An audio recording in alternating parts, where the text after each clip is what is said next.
what I want to talk about for this edition of Regis Talks About Things. It's a great new show. All the kids are watching it.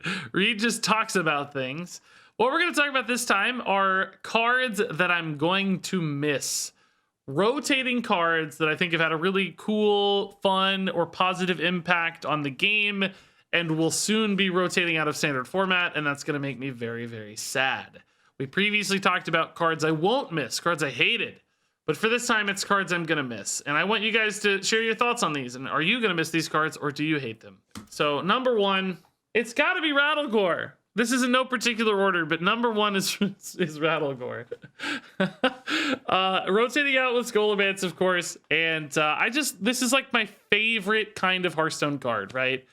Just a big pile of numbers and like sticky and cool and threatening and like kind of game winning in its own right, but not in a combo way. That's what I want. I want cards like this that create these incredibly impactful moments and have this like enormous gravity, right? When Rattlegore hits the game, the entire game becomes about like, oh my god, how do I deal with that Rattlegore? And then of course they just generated devolving missiles randomly and hit your Rattlegore on a board of 7 minions. But you know, without the devolving missiles, right, Rattlegore becomes this high gravity unit, and I love that, right? All the other like win condition cards in Hearthstone actually end games, you know, burst damage, crazy OTKs and stuff. I like that way less. I want there to be something that players are working back and forth, like, you know, arguing over, fighting over, like, oh my god, can I taunt through the Rattlegore? Can I clear the Rattlegore? Can I get it down to a 4/4? Maybe it's not a problem then, right? And it just, the whole game becomes about that. It's this big, awesome threat that both players are working through. So it's not like overpowered. It's not crazy. It has real weaknesses, but when it makes that impact, it feels so good to both play. And I think actually kind of feels good to play against too, like solving the puzzle of how Rattlegores work. So this is like my favorite kind of Hearthstone card. I want to put it in all the decks. I love it so much. It's so fun in duels. And I'm absolutely going to miss it. How do you guys feel about Rattlegore? Cool mind game to it, yeah. Kind of extreme for a late game card. Extreme how? Like just too much, you mean? It's not like it's been super powerful or anything. I would argue it's not extreme enough in some ways. Like it barely gets played. It's playable, but not like meta defining or decisive or anything. That's why I like it, I think. It's in that perfect sweet spot. We'll miss the voice too. Very good point, yeah. Very flavorful when it hits the board and stuff, for sure. So next up is my number 2 card in no particular order is Cult Neophyte. I like disruption cards that can interrupt your opponent's crazy spell spammery, or not even crazy spell spammery, but really key disruption. So like it's turn 4. For a druid, how can I disrupt the druid's turn 4 and the overgrowth that they're very likely to play? Drop a Cult Neophyte. You mess up their ramp turn. It gives you this enormous advantage in the game. And it's not like Lothab where it completely locks people out, but it makes those tiny incremental changes that can have a pretty big cascading impact over the course of the game. If they miss that overgrowth, they play it on 5. Maybe they pass their entire turn. Gives you all these little advantages that add up. So it can be used both in those key strategic moments or just overall like, hey, spell mage, don't spam me, bro. I'm going to shadow step this twice so that you don't have a great turn. And I think we need more ways to interact with our opponent's stuff. That's not like, you know, crazy oppressive or frustrating, but I think Cult Neophyte's actually in a pretty good spot. Powerful card for sure. Played a ton. Very, very strong. But I think still within a healthy range and in a sort of interaction direction that makes a lot of sense for Hearthstone. You don't like it in aggro decks. I think there's an argument there if there was a way like this was maybe like a 1/4 or a 2/3 even, so that it was slightly less impactful in aggro decks and it was more about the disruption as opposed to like the aggro Lothab effect where you build your big board and you play this so that your opponent doesn't have an AoE to clear it, right? Has Lothab often did, build a big board, Lothab to lock out your opponent's removal. That is definitely a use case for the card I enjoy less as well, I'll admit. So maybe they could have reshuffled the stats here to make it, for my taste anyway, you know, a card that's good for disruption, but not a powerful aggro enabler. That would have been my personal preference. Agreed there. Next up, number 3 in no particular order. You guys are going to detect a theme here. It's just all control cards, because this one is Bulwark of Azeroth. Even though it just beat me in a game and I'm fresh off the loss, I love Bulwark of Azeroth. Both the object itself in World of Warcraft was like really cool and memorable for me and packed a lot of nostalgia. The art and color scheme here is beautiful. This like purple and teal, I love the way it looks there. And then of course the effect, this really nice defensive tool that I think had some very intriguing interactions with warriors specifically, because not only denies that damage, which is cool, but also gives you turns to gain armor. That was one of my favorite use cases for Bulwark, is like, I need to get enough armor to shield slam that thing or to use an AoE, and Bulwark is the way I can do it, right? It's going to give me a turn to gain some life and protect that armor total to set up the next thing. And I always thought that was a really cool extra use case essentially for Bulwark. So both honest damage denial, but also setups for synergies that Warrior utilizes to great success. And then, you know, it still has weaknesses, right? It's not this just like crazy universal denial as if something like Ice Block, for instance. Ice Block was so frustrating because it's like, well, you can't do anything against Ice Block. They play Ice Block and you're locked out of the game. Your turn ends essentially as far as face damage is concerned when they get that Ice Block triggered. Bulwark of Azeroth still has multiple levels of interaction, even though it's the same kind of single turn damage denial. And of course, you know, that could be a wide board. This is how you get through Bulwark. Just have 7 tiny minions. Could be a Mask of Cthulhu to just burn through the charges. No problem. Or, of course, weapon removal is another way to deal with Bulwark of Azeroth. So it was still potentially a thing that locked out a turn, denied those 8/8 giants from hitting face, healed you basically effectively 16, but still had weaknesses, still had counterplay, unlike things like Timeout or Ice Block or even Cloak of Shadows to some extent. All of those felt, I think, more frustrating. This was the sort of design that played off the same idea, this 3 mana, I'm going to live a turn card, but much more interaction, which I liked a lot more than those other examples. I remember playing this against Rogue to save my life just to get Mask of Cthulhu created by Wand Thief every time. Much like Rattlegore would get Devolving Missiles created by Wand Thief every time. All the fun cards we like, Wand Thief, I think, ruins them all. All right, next up.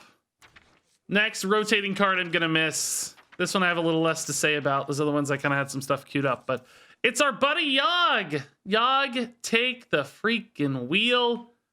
I'm going to miss Yogg. Now, this Yogg, I'll admit, I haven't really played as much as the other Yogg, but I've still certainly got my fair share. And I do like the wheel version less than the original Yogg, I think. The chaos is a little more controlled. Some of the results can fall a little flat, like Rush Minions in particular stands out, right? But has still provided a ton of fun moments.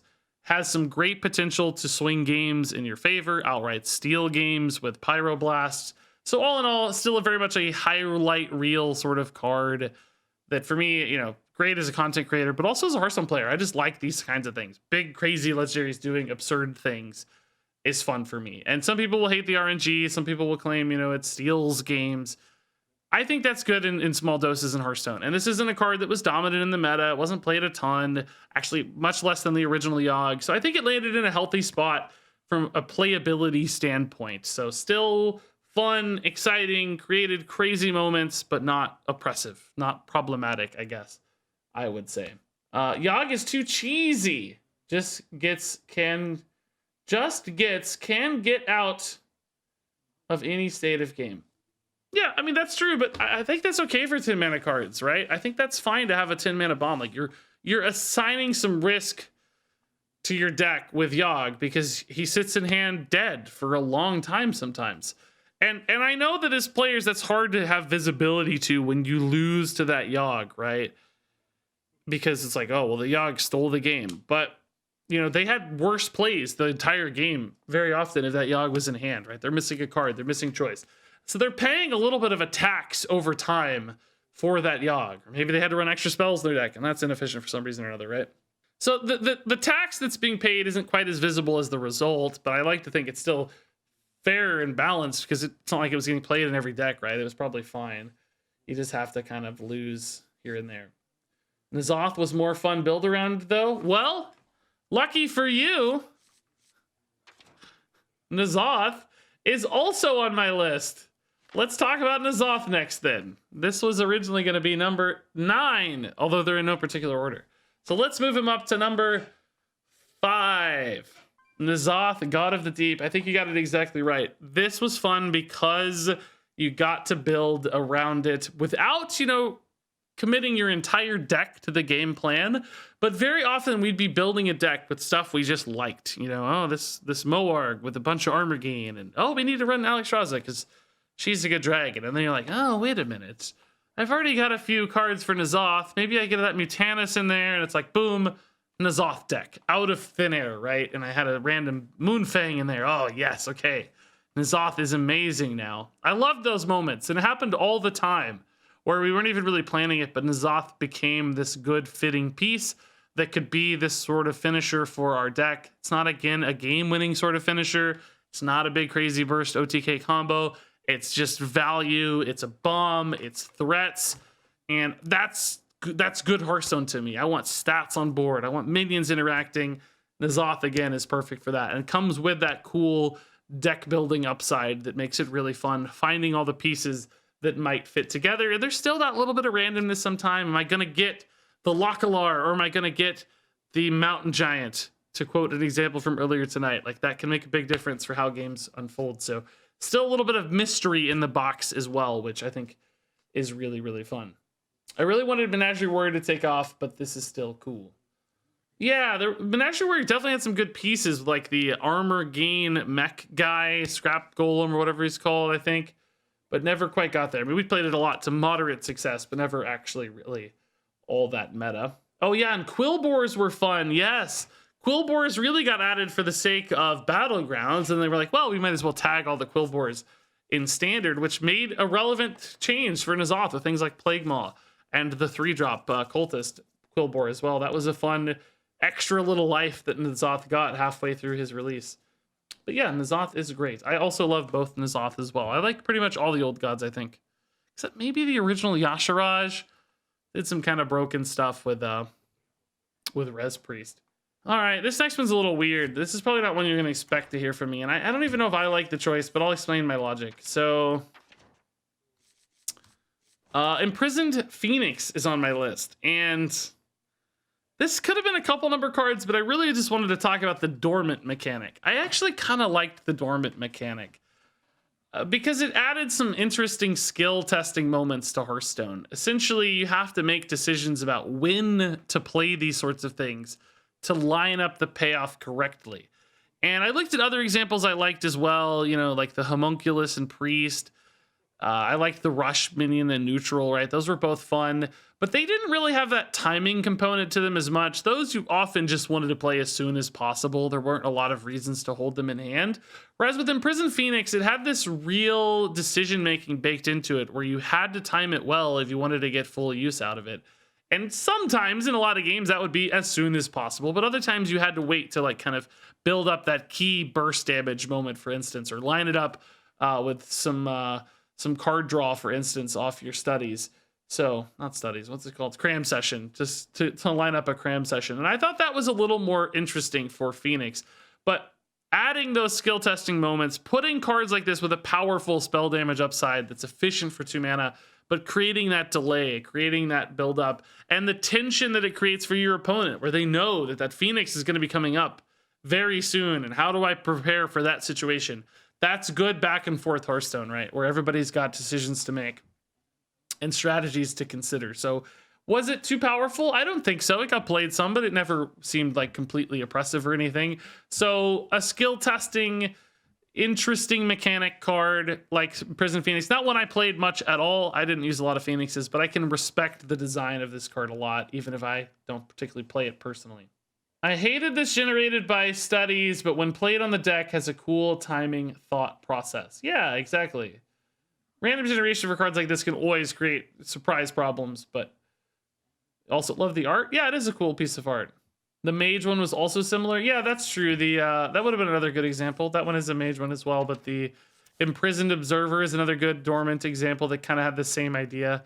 For me, the payoff on this one was a little less useful, but it did create even more of those high friction moments between you and your opponent because they knew they couldn't really play minions into this one less they get punished. So that did deliver on that pretty well, for sure. Maiev unfortunately did not deliver on that premise. So let's move on to the next card. This is another one that's just Rattlegore light. Take everything I said about Rattlegore and apply it to Greybough, because I love cards like this so much.